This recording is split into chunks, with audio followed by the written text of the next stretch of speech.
ഗുവാഹത്തി ടെസ്റ്റിൽ ദക്ഷിണാഫ്രിക്കയ്ക്കെതിരെ ഒന്നാം innings lead ലക്ഷ്യമിട്ട് ടീം ഇന്ത്യ ഇന്ന് ഇറങ്ങുകയാണ്.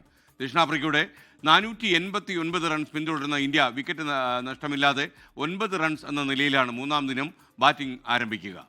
സ്പോർട്സ് ഡെസ്കിൽ നിന്ന് അനിൽ വാസുദേവ് കൂടുതൽ കായിക വിവരങ്ങൾ നൽകും. ഗുഡ് മോർണിംഗ് അനിൽ, പറയൂ.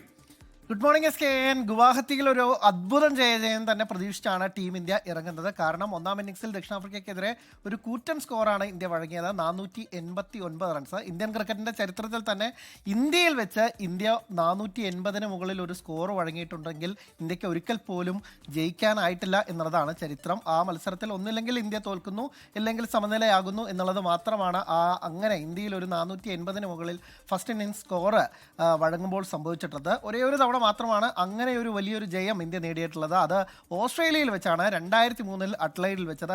ഇന്ത്യൻ ക്രിക്കറ്റ് ചരിത്രത്തിലെ മനോഹരമായ മത്സരങ്ങളിൽ ഒന്നായിരുന്നു ഇത്. അതുപോലെ ഒരു മനോഹര ജയം അല്ലെങ്കിൽ വലിയൊരു അദ്ഭുത ജയം തന്നെയാണ് ഗുവാഹത്തിയിൽ ഇന്ത്യ പ്രതീക്ഷിക്കുന്നത്. കാരണം ഇന്ത്യക്ക് ഈ ജയം അനിവാര്യമാണ്, ഇല്ലെങ്കിൽ മറ്റൊരു പരമ്പര കൂടി ഇന്ത്യക്ക് നഷ്ടമാകും എന്നുള്ളതാണ്. ആദ്യ ടെസ്റ്റ് ജയിച്ചതോടുകൂടി പരമ്പരയിൽ 1-0 മുന്നിലാണ് ദക്ഷിണാഫ്രിക്ക. അവർക്ക് ഈ മത്സരം സമനിലയിലാണെങ്കിൽ പോലും 1-0 പരമ്പര നേടാനാകും.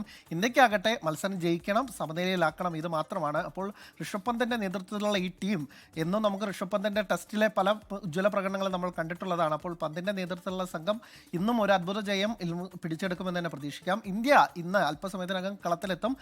വിക്കറ്റ് നഷ്ടമില്ലാതെ 9 റൺസ് എന്ന നിലയിലാണ് ബാറ്റിംഗ് പുനരാരംഭിക്കുക. ഇന്ത്യക്ക് മുന്നിൽ ഒരു ഹിമാലയൻ ടാസ്ക് തന്നെയാണുള്ളത്. യശസ്വി ജയ്സ്വാളും ഒപ്പം തന്നെ KL രാഹുലും 2 റൺസ് എടുത്ത KL രാഹുൽ, യശസ്വി ജയ്സ്വാൾ 7 റൺസ്, രണ്ടുപേരാണ് ക്രീസിലുള്ളത്. അപ്പോൾ രണ്ടുപേരും വലിയ സ്കോറിലേക്കൊക്കെ തന്നെ പോകുമെന്ന് നമുക്ക് പ്രതീക്ഷിക്കാം. ഇന്ത്യ എന്തായാലും ഒരു വലിയ ജയം പിടിച്ചെടുക്കട്ടെ, പരമ്പര സമനിലയിലാക്കട്ടെ. ലോകത്തെവിടെയായാലും ഏത് സമയത്തും 24 വാർത്തകളും ഓഗ്മെന്റഡ് റിയാലിറ്റി പാക്കേജുകളും എക്സ്പ്ലെയിനറുകളും വിശദമായി കാണാൻ ഞങ്ങളുടെ യൂട്യൂബ് ചാനൽ നിങ്ങൾക്ക് സബ്സ്ക്രൈബ് ചെയ്യാം.